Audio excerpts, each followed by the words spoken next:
Everybody, this is Becky McRae. I'm here today with Deb Brown, and we are bringing you five rural stories, except we're kind of cheating today. We have more than five. And these are all about rural business and things about the small town entrepreneurship world. Deb, how are things in your corner of Iowa?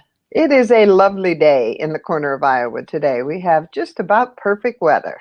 Ooh, that sounds nice. We got two full inches of rain for our drought relief overnight.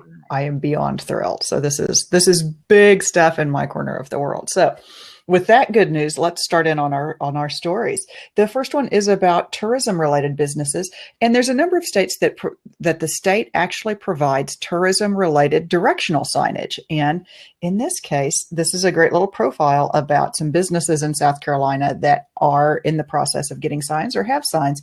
What a difference it makes when the deadline is. It's not that I want you to, if it's not that this story is just for South Carolina businesses, it's that I want you to explore what's available from your state and what you could be taking advantage of in order to draw more people to your business. So, Deb, what did you think of this story? Well, they call them TODs, tourism-oriented directional signs, and they're real popular here in Iowa. In fact, the DOT in Iowa will come to your community and do an informational session for you. And they'll do a presentation on what you qualify for, if your business qualifies, if your community qualifies, if you're a nonprofit organization, and they'll go through all the steps with you. So it's certainly worth just spending a few minutes on Google to see if your state will tell you what your TOD. So it's tourism oriented directional signs. Definitely worth checking out. It's wonderful. We love them. And I am sure I know I have seen these as a tourist myself in other countries as well. So this is not a U.S. specific thing. So wherever you're located, check into what kind of tourism related directional signs are available from your local governing ordinances there. Okay. Our second story is about a local theater. Now we love local theaters that get saved. And this one is from Antioch. And it's actually, this in Illinois. This is really great. Wonderful little theater, just a small town theater, never the big movie palace or anything like that. It was just a small town downtown theater, very simple. But they saved it. And the great thing I liked from this was that downtown supporters say the project has actually increased downtown foot traffic and it's benefiting the other businesses and restaurants. And so other renovations have now taken place, led on by the example of the local theater. So it's always good to see a local theater getting saved. Well, it makes me personally happy. You may not know, but my chosen sister lives in Antioch. So when you shared this article with me, I was so excited. I leaked it. I leaked the story and showed Cruzanne what we were doing, that they were revitalizing Antioch. And she works really close with their local chamber as well. And they work very hard with their small businesses. And I think they had 2 or 3 champions that put some seed money up front. And then, as most small towns, they came to bat and started throwing money at it and raised enough money to save the theater. So yay, just like what we did in Webster City, they did there. Good for them. Happy to see it. They also did a little tax on each ticket to help I pay know, for right? that. Like Really 14 cents or 65 cents, something like that. yes, a It was nice great. innovative way to raise additional money to pay that money back so that you could fund the whole project. Really smart. Yep. The next one is for any of you that have volunteers. If you deal with volunteers, you probably have trouble getting volunteers, or you have others in your community that are having trouble finding volunteers. So we have for you a really simple story about just one thing, asking volunteers for just one thing instead of, if I ever get you started on volunteering, I'm going to suck the life out of you by demanding all of your time. This is a wonderful little, just one-page outline of a program that one town in Kansas did that you can borrow from liberally as a program for your local area, your local organizations, to keep them better stocked in volunteers without killing those volunteers with kindness. Well, haven't you noticed it's always the same people that volunteer? And it's hard too, because it's most people that don't have time, you see them volunteering, and people are afraid. Say, God, if I do it once, they're just going to keep asking me to do it. And we've done some similar things. We asked for volunteers for one project. Can you help us do this one thing? And I love that they've given a list that you just shared with us. So yeah, that's great. And you know what? The one thing I might ask too, they want to give recognition to the volunteers. I might make the suggestion that if they want to keep their donations or their volunteer time anonymous, to do that as well. So people don't see their names out there. Maybe they might want to keep them anonymous. Yeah, I can see that in some small towns. Maybe you don't want folks to know that you made a donation, or you're a little more worried that more people are going to see I gave just one thing to somebody, and then they'll pile on to you. So Yeah. that's a good option. I like that addition. Our next one comes out. This is a wonderful story from our friends down under. This is at Jurek's blog at Jurek Leon. His site is called Terrific Trading because that's the way, it's trade. And that's the way they phrase it there. He's got a great article this week on who else has your customers, because your customers actually buy from other businesses as well.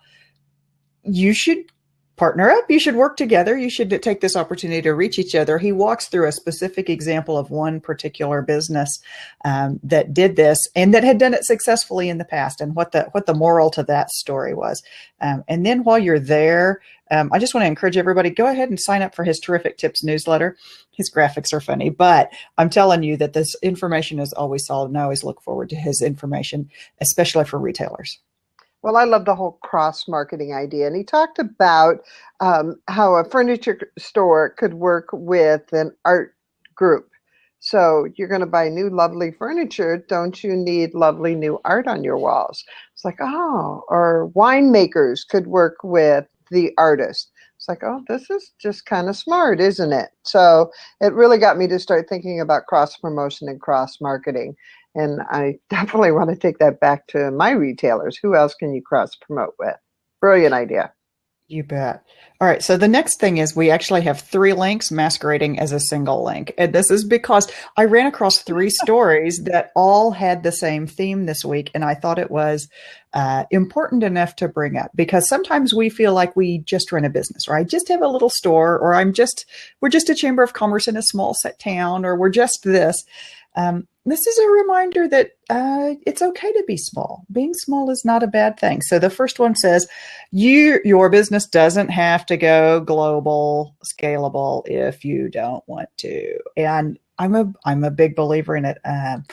There is this enormous pressure put on young entrepreneurs that you need to build if it's not a globally scalable idea, it's not worth pursuing. And I consider that rubbish. It's okay to have a small business. Do you want to comment on that one, Deb? I absolutely do. I've totally, that's all I work with is small businesses. And I'm in the middle of doing some work with succession planning for small businesses, where people forget to start planning about retirement and who's going to take over when you do retire. Do you want to sell?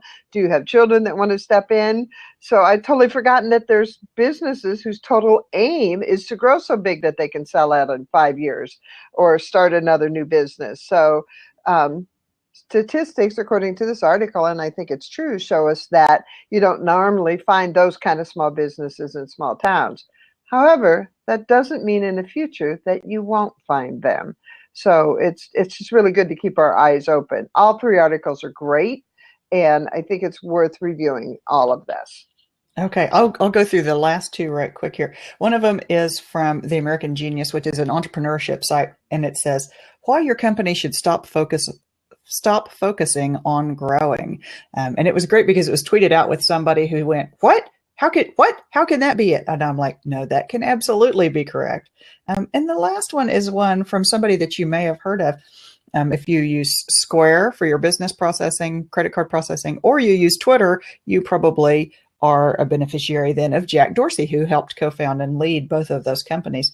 And he talks about his mom's coffee shop. It's a great article. I love the little story of his mom's coffee shop. In Missouri, of all places, Why not? Wanted to grow deep, not wide and bigger. Right. And she was all about community. And so I think that has affected the way he has grown the larger companies that he's worked with. And so just a reminder, you don't have to be focused on taking over the world so much as you need to be focused on loving and serving the customers that are in front of you. Absolutely. Now we have one more thing we want to talk about, and we have about a minute to do it in. And I'm going to make you do all the talking. Are you ready? Okay. Yeah, sure. What are we doing on Wednesday? Oh, you want to talk Yes, about the I webinar? Did you want to do. talk I'm about that so webinar? excited. Yes, please. Yes, Wednesday of this week, we will have a webinar on rural jobs creation strategies because we know many of you have responsibility that includes generating more jobs in your communities. And we want to help you with that with some strategies that don't take a lot of your time, don't take a lot of effort, don't mean starting whole new things. These are strategies you can overlay on things that you're doing already. So that is going to be all about serendipity and collisions and the hybrid vigor of ideas. It's what happens when you connect people. More innovative things happen, more jobs get created. So that is this Wednesday, April 20th. It'll be at 6 p.m. Central Time. And if you go to saveyour.town/webinar, it will take you to our current webinar, which happens to be this one. The Excellent. cost is $20. And we encourage you to have a group, especially because we're going to talk about connections and networking. We want you to get a group of folks together to watch together. Yes, it will be recorded and you'll get access to it for 2 weeks. You can watch the replay for 2 weeks. And during that time, you're welcome to schedule more groups as long as you are personally present each time. Excellent. So thank you very much for coming today. And I believe we've covered everything. We have. Thank you very much, everybody. And we will see you next week and hope to see you on Wednesday at our webinar. Cheers. Cheers.